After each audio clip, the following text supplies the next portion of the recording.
রাব্বুল আলামিন বলতেছেন, বান্দা আমি সেই সময়ের শপথ যেই সময় আমার রাব্বুল আলামিন আমি আমার হাবিবকে পাঠিয়েছি, ওই সময়ের শপথ করতেছি, তোমরা এটাকে অবহেলা মনে করিও না। তোমাদেরকে হুঁশিয়ার করে জানিয়ে দিচ্ছি, পৃথিবীর মধ্যে সমস্ত মানুষ নিশ্চয়ই নিশ্চয়ই ক্ষতির মধ্যে রয়েছে। Indeed, man is at a loss or is losing his valuable time. আমার রাব্বুল আলামিন সর্বপ্রথম হুঁশিয়ার দিচ্ছেন, ইল্লাল্লাযীনা আমানু, বান্দা শোনো শোনো শোনো, তারা ব্যতীত এখন আলাদা করে ফেলেছে, বলুন না সুবহানাল্লাহ। যে পৃথিবীর সমস্ত মানুষ ক্ষতিগ্রস্তের মধ্যে রয়েছে, তারা ব্যতীত। তারা কারা? আমার ভাই, আপনি ঘরে যান, আপনার বিবি আপনাকে খারাপ কথা বলতেছে, কেন? আপনার মধ্যে রহমত নাই, আপনার মধ্যে রহমত নাই। আপনার ভাই ফ্যাসাদ, কেন? নিজে বাঁচতে হবে না, ভাইকেও বাঁচাতে। এর জন্য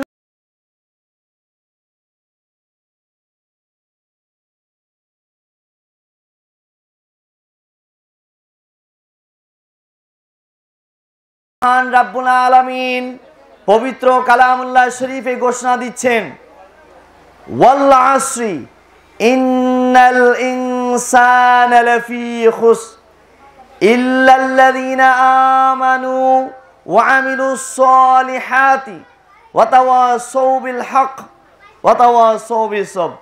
বলুন না সুবহানাল্লাহ। রাব্বুল ইজ্জত পবিত্র কালামুল্লাহ শরীফে ঘোষণা দিচ্ছেন, ওয়াল আসর, by the passing time। তাফসীরের মধ্যে হচ্ছে আসরের শপথ, প্রবহমান কালের শপথ। আরেক তাফসীরে আসছে by the era of Prophet sallallahu ta'ala alayhi wasallam, ওই নবীর সময়ের শপথ যেই নবীর আগমনকে রাব্বুল ইজ্জত এত পছন্দ করেছেন। আমার নবী, আপনার নবী, আকা নবী হুজুরপুর নূর সাল্লাল্লাহু তাআলা আলাইহি ওয়াসাল্লামের সময়কালকে আল্লাহ রাব্বুল আলামিন শপথ করে বলতেছেন, ওই সময়ের শপথ। বলুন না সুবহানাল্লাহ, বলুন না সুবহানাল্লাহ। রাব্বুল ইজ্জত এই সময়ের শপথ। যখন রাব্বুল ইজ্জত কোনো জিনিস তাকিদভাবে বুঝাতে চান, দৃঢ়তার সাথে বুঝাতে চান, গুরুত্ব সহকারে বুঝাতে চান, তখন রাব্বুল ইজ্জত এরকম শপথ গ্রহণ করেন।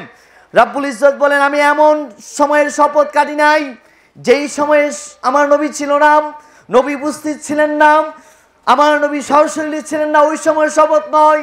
আমি সেই সময়ের শপথ করতেছি যেই সময়ে আমার নবীর আগমন ঘটেছে। বলুন না সুবহানাল্লাহ।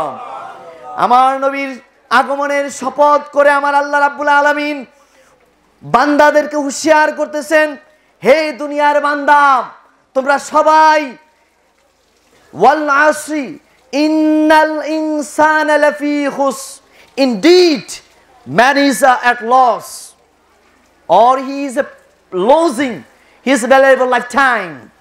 বলুন না সুবহানাল্লাহ। আল্লাহ রাব্বুল আলামিন বলতেছেন, বান্দা আমি সেই সময়ের শপথ যেই সময় আমার রাব্বুল আলামিন আমি আমার হাবিবকে পাঠিয়েছি, ওই সময়ের শপথ করতেছি, তোমরা এটাকে অবহেলা মনে করিও না। তোমাদেরকে হুঁশিয়ার করে জানিয়ে দিচ্ছি, পৃথিবীর মধ্যে সমস্ত মানুষ নিশ্চয়ই নিশ্চয়ই ক্ষতির মধ্যে রয়েছে। রাব্বুল ইজ্জত কি বলেছেন? সমস্ত পৃথিবীর মানুষ নাকি কিসের মধ্যে আছে? ক্ষতিগ্রস্তর মধ্যে রয়েছে। এমন সময় রাব্বুল আলামিন ক্ষতিগ্রস্ত মানুষ যে আছে, আপনি আমি হয়তো বিশ্বাস নাও করতে পারি। এর জন্য আমার আল্লাহ রাব্বুল আলামিন ওয়াল আসরি, আসরের শপথ, নবী আগমনের শপথ, ওই সময়ের শপথ, প্রবাহকালমান শপথকে বলতেছেন, নিশ্চয়ই নিশ্চয়ই indeed man is at a loss or is losing his valuable time। অবশ্যই অবশ্যই মানুষ ক্ষতিগ্রস্তের মধ্যে রয়েছে। এখন আমরা কোথায় যাব? দুনিয়ার মানুষ ক্ষতিগ্রস্তের মধ্যে রয়েছে, দুনিয়ার মানুষ ধ্বংসের মধ্যেই রয়েছে ধরা গেলে। এখন সমস্ত মানুষ যদি ধ্বংসের মধ্যে থাকে, তাহলে আমরা কিভাবে বেঁচে আছি? প্রশ্ন জাগে কিনা? প্রশ্ন জাগে কিনা? আল্লাহ রাব্বুল আলামিন কারা ধ্বংসের মধ্যে রয়েছে? যে জুলুম করেছে, যে অত্যাচার করেছে, বান্দার হক নষ্ট করেছে, মা বাবার অবাধ্য হয়েছে, পীরের হুকুমের মধ্যে অবাধ্য হয়েছে, তারাই ধ্বংসের মধ্যে রয়েছে। ঠিক কিনা? ঠিক কিনা? আল্লাহ রাব্বুল আলামিন এখন ঘোষণা করে দিচ্ছেন, হা হা, পৃথিবীর সবাই সবাই সমস্ত মানুষই ধ্বংসের মধ্যে রয়েছে, বান্দা তুমি শোনো, তোমার জন্য সুসংবাদ রয়েছে। বলুন না সুবহানাল্লাহ। রাব্বুল ইজ্জত পবিত্র কালামুল্লাহ শরীফে ডিক্লার দিয়েই আরেকটা ডিক্লার দিয়ে দিলেন, ইল্লাল্লাযীনা আমানু ওয়া আমিলুস সালিহাত। বলুন না সুবহানাল্লাহ। আমার রাব্বুল আলামিন সর্বপ্রথম হুঁশিয়ার দিচ্ছেন, ইল্লাল্লাযীনা আমানু, বান্দা শোনো শোনো শোনো, তারা ব্যতীত এখন আলাদা করে ফেলেছে। বলুন না সুবহানাল্লাহ। যে পৃথিবীর সমস্ত মানুষ ক্ষতিগ্রস্তের মধ্যে রয়েছে, তারা ব্যতীত। তারা কারা? আমার আল্লাহ রাব্বুল আলামিন রাব্বুল ইজ্জত পবিত্র কালামুল্লাহ, ইল্লাল্লাযীনা আমানু, ওই সমস্ত লোক যারা, those people believe, যারা আল্লাহকে বিশ্বাস করে ঈমান আনয়ন করেছে। বলুন না সুবহানাল্লাহ। এখন আল্লাহ রাব্বুল আলামিন আলাদা করে ফেলেছেন কিনা? আলাদা করে ফেলেছেন ঈমানদারেরা ব্যতীত। বলুন না সুবহানাল্লাহ। আমরা ঈমানদার কিনা? ঈমানদার কিনা? যদি ঈমানদার না হন, আপনি কোথায় আছেন? ক্ষতিগ্রস্তের মধ্যে রয়েছেন। আসুন, এক নাম্বার আমাদেরকে বলতেছে যারা ঈমানদার, মানে ঈমানদার হলেই চলবে। রাব্বুল ইজ্জত বলেন, না না না, ঈমানদার হলেই চলবে না, ইল্লাল্লাযীনা আমানু। ঠিক আছে, আমানু যারা ঈমান এনেছে তারা ক্ষতিগ্রস্ত থেকে বাঁচবে। এক নাম্বার। সেকশন 2 তে আসুন। সেকশন 2 তে রাব্বুল ইজ্জত বলতেছেন, বান্দা শুনো শুনো, কারা ঈমানদারেরা? ওয়া আমিলুস সালিহাত, তুমি ঈমান আনয়ন করেছো, চুরি করো, বাটপারি করো, বদমাইশি করো, ব্যভিচারী করো, খারাপ কাজ করো, পীরের হুকুম মানো না, মানুষের প্রতি জুলুম করো, খুন খারো, খারাপি করো, তুমি ঈমানদার হলেও তুমি যে পাপাচার করো, তাহলে তুমি আবার ওই মানুষের দরজায়, যে মানুষ ক্ষতিগ্রস্তের মধ্যে রয়েছে। ঠিক কিনা? রাব্বুল ইজ্জত পবিত্র কালামুল্লাহ শরীফে আবার দ্বিতীয় নাম্বারে বললেন, ওয়া আমিলুস সালিহাত, and do good deeds, যারা ভালো কাজ করে তারা। বলুন না সুবহানাল্লাহ। এখন আপনি ভাবলেন, আমি ভালো কাজ করি, নামাজ পড়ি, রোজা রাখি, হজ করি, যাকাত প্রদান করি, সমস্ত কিছু করি, এখন কি শেষ? আপনি বেঁচে যাবেন? না না না, এখানে আপনার কাজ শেষ হবে। ঈমানদারের কাজ এক না, ঈমান আনয়ন করা। দ্বিতীয় নাম্বার কাজ হচ্ছে ভালো কাজ করা। নিজে কি করতে হবে? ভালো কাজ। ওয়ামিলুস সালিহাত, তারাই ধ্বংস থেকে বাঁচবে, তারাই ক্ষতিগ্রস্ত থেকে বাঁচবে যারা আমিলুস সালিহাত and do good deeds। এরপরে আল্লাহ রাব্বুল আলামিন 3 নাম্বার ব্যক্তিদেরকে ঘোষণা দিচ্ছেন, এরা কারা? ওয়াতাওয়াসাউ বিল হক। বলুন না সুবহানাল্লাহ। বলুন না সুবহানাল্লাহ। এই আসছে, আমি এখনো শুধু আয়াতের অনুবাদ করছি, তাফসীরও এখানে যাই নাই। যদি সুযোগ পাই তাহলে বলবো ইনশাআল্লাহ আযজা ওয়াজাল। এবার আল্লাহ 3 নাম্বার ব্যক্তিদেরকে বলতেছেন, ওয়াতাওয়াসাউ বিল হক। ওয়াতাওয়াসাউ বিল হক মানে কি? রাব্বুল ইজ্জত ঈমানদারকে বলতে, হে ঈমানদারেরা, তোমাদের আরেকটা কাজ হচ্ছে exhort one another to truth। বলুন না সুবহানাল্লাহ।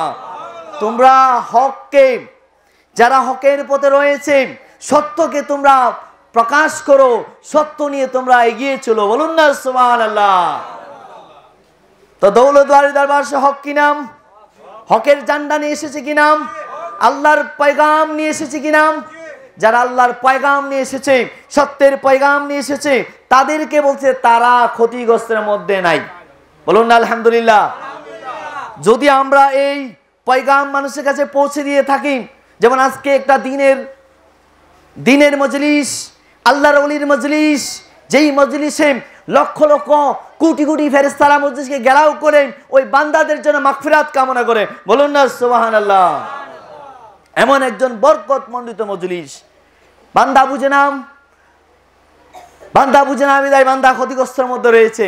এই জন্য ঘরেতে গেলে শান্তি নাই, বাইরে গেলে শান্তি নাই, ঘরে শান্তি নাই, বাইরে শান্তি নাই, দোকানে শান্তি নাই, কোনো জায়গায় শান্তি নাই। কারণ নিশ্চয়ই আল্লাহ বলেছেন ইন্নাল ইনসানা লাফি খুস। বলুন না সুবহানাল্লাহ।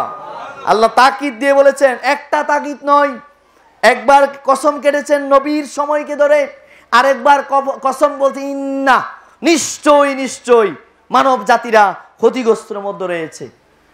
এখন আপনি ভাবেন আমার বিপদ আসছে, আমার এটা আসছে সেটা আসছে, আল্লাহ বলতেছেন আর এক আয়াতে, কয় নাম্বার গেল? 3 নাম্বার। 3 নাম্বার ব্যক্তিরা যারা হক, আপনি হক প্রচার করতে গেলে বাধা আসবে, আপনাকে বলবে এগুলো আবার কি? আপনি হক প্রচার করবেন, আল্লাহ বলে কোরআনে বলে দিয়েছেন, তুমি যখন হক প্রচার করবে সেই সময় হক প্রচারের মানুষকে উৎসাহিত করবে, তখন তাফসীরের মধ্যে সে হক প্রচারকারীরা সময় তাদের বাধা বিপত্তি আসবে। এই জন্য আমার মহান মুর্শিদ কেবলা সংগঠনের নাম ইত্তেহাদুল ইসলাম, ইসলামের ঐক্য। আমরা কোনো ফেরকা চাই না, ফেরকা মুসলমানদের ফেরকা দরকার না। এখন মুসলমানের কি হওয়া দরকার? Unity of Muslim, this is very important to the world. বর্তমান সময়ে বিশ্বের দিকে মুসলমানদের ঐক্য দরকার, আছে কিনা? জোর দিয়ে বলেন আছে কিনা? সেই ঐক্যের জান্ডা নিয়ে মহান মুর্শিদ কেবলাম আমাদেরকে হকের দাওয়াত দিচ্ছেন, আর সেই দাওয়াতে আমরা বিমুখ। আপনি যখন দাওয়াত দিতে যাবেন আপনার বিপদ আসবে, অনেক ধরনের সমস্যায় আপনি পড়বেন। এরপরে আল্লাহ রাব্বুল আলামিন বলতেছেন, বান্দা আমি জানি তোমার বিপদ আসবে, তোমার অত্যাচার করা হবে, জুলুম করা হবে, সত্য কথা বললে তোমাকে মুখ চেপে ধরবে, তোমার বাক স্বাধীনতা কেড়ে নেওয়া হবে, তোমাকে কথা বলার শক্তি দিবে না। বর্তমানে এই দৃশ্য দেখা যাচ্ছে কিনা? যাচ্ছে কিনা? হক কথা বলা যায় না, সত্যকে সত্য বলা যায় না, মিথ্যাকে মিথ্যা বলা যায় না। এই জুলুম অত্যাচারের দুনিয়াতে আমরা এসে পড়েছি, ঠিক কিনা? আমার আল্লাহ বলেছেন এই সময় যারা, এই সময় যে সব, এই সময় দিনের প্রচার করার জন্য যখন তুমি আঘাত পাবে, কষ্ট পাবে, যন্ত্রণা পাবে, মুর্শিদ করে যখন মানে ইসলামের দাওয়াত দিতে যাবে, আমার দৌলতবাড়ির দরবার শরীফের পক্ষ থেকে পায়গাম নিতে যাবে, তখন তোমার মানুষ তোমাকে কি বলবে? তুই কেন এসেছিস? তুই ভণ্ড, তুই প্রতারক, বিভিন্ন ধরনের লাঞ্ছনা গঞ্জনার শিকার হতে হবে, তোমাকে অনেকজন কষ্ট দিবে, তোমার আপন ভাই কষ্ট দিবে। কষ্ট সহ্য করে তুমি যদি পেশেন্ট হতে পারো, রাব্বুল ইজ্জত আপনাকে সুসংবাদ দিচ্ছে, exhort one another to patience। বলুন না সুবহানাল্লাহ। যারা আপনার ভাই বিপদে পড়েছে, দিনের প্রচারে কষ্ট পাচ্ছে, আপনি কি করবেন? তুই মর, একথা বলবেন? একথা বলবেন? রাব্বুল ইজ্জত বলতেছেন ওই ব্যক্তিরাও ক্ষতিগ্রস্তের মধ্যে থাকবে না, যারা দিনের কাজ করে একদম পেরেশান হয়ে গিয়েছে, অস্থির লাগতেছে, যখন তার এক ভাই এসে বলল, ভাই আমি তোর পাশে আছি, তুই ধৈর্য ধারণ কর, ইনশাআল্লাহ সত্যের ঝান্ডা পৃথিবীতে উড়বে, ঠিক কিনা? সত্যের ঝান্ডা। এই 4 শ্রেণীর ব্যক্তি ক্ষতিগ্রস্তের মধ্যে নাই। এখন আপনি হিসাব মিলান, আপনি কোথায় আছেন? কোরআন আয়াত আমি নিজ থেকে বানায় বলছি? বানায় বলেছি? কোরআন আয়াত বলতেছে 4 শ্রেণীর ব্যক্তিরা। এখন আসুন, খাজা গরিবে নওয়াজ এই সত্যের পয়গাম নিয়ে এসেছিলেন কিনা উপমহাদেশে? এই সত্যের পয়গাম নিয়ে এসে মানুষ যখন ক্ষতিগ্রস্তের মধ্যে রয়েছে, খাজা গরিবে নওয়াজ দেখলেন আই হাই কোরআনের বাণী, মানুষ সমস্ত মানুষ ক্ষতিগ্রস্তের মধ্যে রয়েছে, আমাকে এখন মানুষকে বাঁচাতে হবে। এই জন্য প্রথমে মানুষকে ঈমানের দাওয়াত দিলেন। এজন্য আল্লাহ বলেছেন ইল্লাল্লাযীনা আমানু, যারা ঈমান আনয়ন করে তারা ক্ষতিগ্রস্তের মধ্যে থাকবে না। বলুন না সুবহানাল্লাহ। এরপরে খাজা গরিবে নওয়াজ তা উনার মুরিদদেরকে তালিম দিতে শুরু করলেন, যা আমার মহান মুর্শিদ কেবলা আমাদেরকে করে কি নাম, করে কি নাম। মুরিদ করার পরে আপনাকে বলে বাবা তুই চুরি করবি, খারাপ কাজ করবি, আজ থেকে ওপেনলি ঘুষ খাবি, সুদ খাবি, এরকম শিক্ষা দিয়েছে আমাদেরকে। ওনারা কেন এসেছে বুঝতে হবে। আপনাকে মানুষ করার জন্য, আপনাকে 4 শ্রেণীর ব্যক্তি থেকে বাঁচানোর জন্য আপনার রাহবার এই যাই জমিনের মধ্যে এসেছে। বলুন না সুবহানাল্লাহ। কারণ আল্লাহ রাব্বুল আলামিন যাকে তাকে নির্বাচিত করে ওলি বানান নাম, খানদানে আওলাদ, আওলাদের রাসূল সাল্লাল্লাহু তাআলা আলাইহি ওয়াসাল্লাম এই জমিনের মধ্যে তাশরীফ এনেছেন। এটা যে কত বড় নিয়ামত, এই নিয়ামতের শুকরিয়া আদায় করে শেষ করতে পারবো না। এই জন্য রব্বুল আলামিন বলতেছেন, এ বান্দা তুমি এত হয়রান কেন, এত হতাশা কেন? তোমার বাড়ির সামনে, তোমার বাড়িতে, তোমার এলাকায় এই মহান আমার হাসতি এসেছে, তুমি এখনো ঘরে বসে রয়েছো। তোমার মতো নালায়েক পাপী আর দুনিয়াতে নাই। তুমি যেন রহমত থেকে বঞ্চিত হয়েছো, ঠিক কিনা? কেন আমার রব্বুল আলামিন পবিত্র কালামুল্লাহ শরীফে ঘোষণা করে দিচ্ছেন, ইন্না রাহমাতাল্লাহি করিবুম মিনাল মুহসিনিন। এই বান্দা তুমি কি জানো, নিশ্চয়ই নিশ্চয়ই আমি আল্লাহর রহমত আমার ওলিদের নিকট রয়েছে। বলুন না সুবহানাল্লাহ। ভাই আপনি ঘরে যান, আপনার বিবি আপনাকে খারাপ কথা বলতেছে, কেন? আপনার মধ্যে রহমত নাই, আপনার মধ্যে রহমত নাই। আপনার ভাই ভাই ফাসাদ, কেন? নিজে বাঁচতে হবে না, ভাইকেও বাঁচাতে। এই জন্য আল্লাহ রাব্বুল আলামিন অপর আয়াতে বলেন, কু আনফুসিকুম ওয়া আহলিকুম নারা। বলুন না সুবহানাল্লাহ। হে বান্দা তুমি কি নিজে বাঁচবে? হ্যাঁ, তুমি প্রথমে নিজে বাঁচো এবং তোমার পরিবারকেও বাঁচাও। বলুন না সুবহানাল্লাহ। আজকাল দেখা গিয়েছে আমি ক্ষতিগ্রস্ত থেকে উঠলেও আমার ভাইকে আমি ক্ষতিগ্রস্ত থেকে বাঁচাতে পারি নাই। আমার ভাই সুদ খাচ্ছেন, আমার ভাই ঘুষ খাচ্ছেন, আমার ভাই বান্দার হক নষ্ট করতেছেন, কেন? তাকে আমি কখনো বলি নাই, ভাই তুই আমার মহান মুর্শিদ কেবলা দরবারে আস, আল্লাহর ওলি দরবারে আস, ইনশাআল্লাহ তুই সঠিক পথ পাবি, ঠিক কিনা? এই দাওয়াত আমরা দেই না। এই দাওয়াত দেওয়ার না কারণে আজকে আমাদের মাঝে বিভিন্ন বিপদ আসতেছে, ঠিক কিনা? আজকে আমরা জুলুমের বিরুদ্ধে কথা বলি না বিদায় এই বাংলার জমিনে বিভিন্ন ধরনের অভিশাপ আসতেছে, ঠিক কিনা?